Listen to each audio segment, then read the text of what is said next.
Okay, we're back for another kind of crazy little game that I didn't really expect to work as well as it did.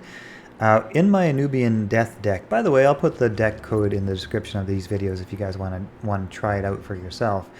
But in this version, I decided to throw the Soul Charlatan. Was it Soul Charlatan? I forget if that's the right name. Also into my deck and see how that played out. Now I haven't really been used it much myself because it can attack, but it does have the ability to give one of your creatures without afterlife the afterlife of summon. There it goes. There we go. So Soul Charlatan has the ability to give one of your creatures the afterlife of summon a something experiment, a 3/2 demon-y guy onto the board. I forget what they're called. It's also a nice 3/4 body, which makes it a nice amount of trade value. If your enemy decides they want to remove it, it's not too squishy for 3 mana. So the first thing I do is actually give its own self its own afterlife effect. So if it dies, it'll at least bring back a nether. I think it was a nether spawn. Was it a nether spawn? I think they might be called nether spawns. But, like I say, I wasn't expecting to go down what went down in this game. And of course, the Soul Charlatan is an Anubian, which is why I threw it into this deck. And Malaysian Magistrate can give any Anubian the afterlife of come back to life. So I now decide to also give my Malaysian Magistrate another afterlife. So all of the creatures on the board now summon, there it is, experimental outcome, a 3/2 experimental outcome every time something dies. And keep in mind, Anubian Death is all about coming back to life and reborning cards and creatures, right?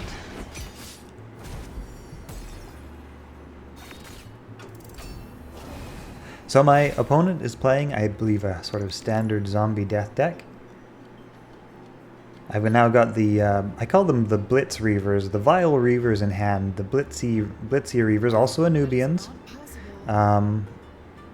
which I could drop on the board here, and then quickly give the afterlife of summon an experimental outcome too.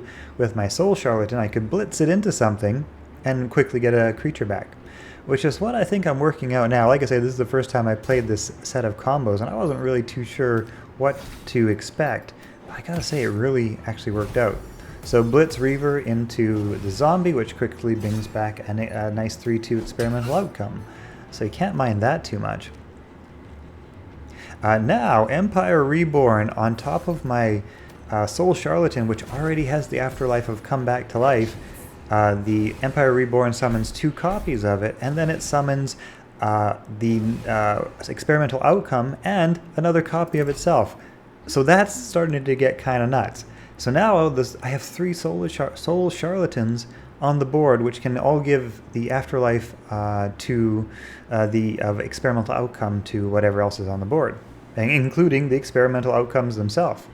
So this is starting to get a little bit silly. I'm actually appreciative that my opponent decided to destroy something and make a little bit of space on the board, because I actually wasn't really sure what to expect here, and then I realized I may have too many Soul Charlatans on the board to really get many attacking creatures on the board. So I'm kind of appreciative that one of them was removed there.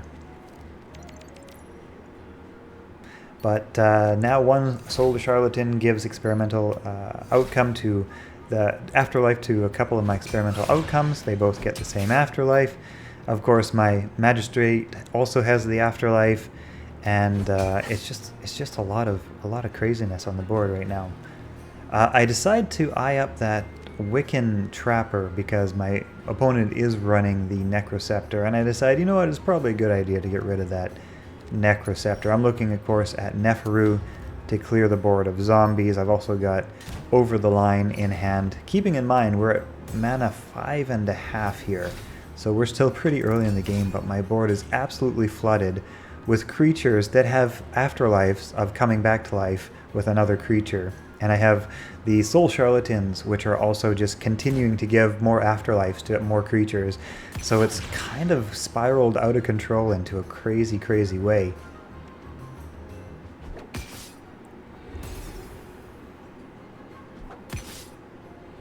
So as I say, the experimental outcome dies and comes right back.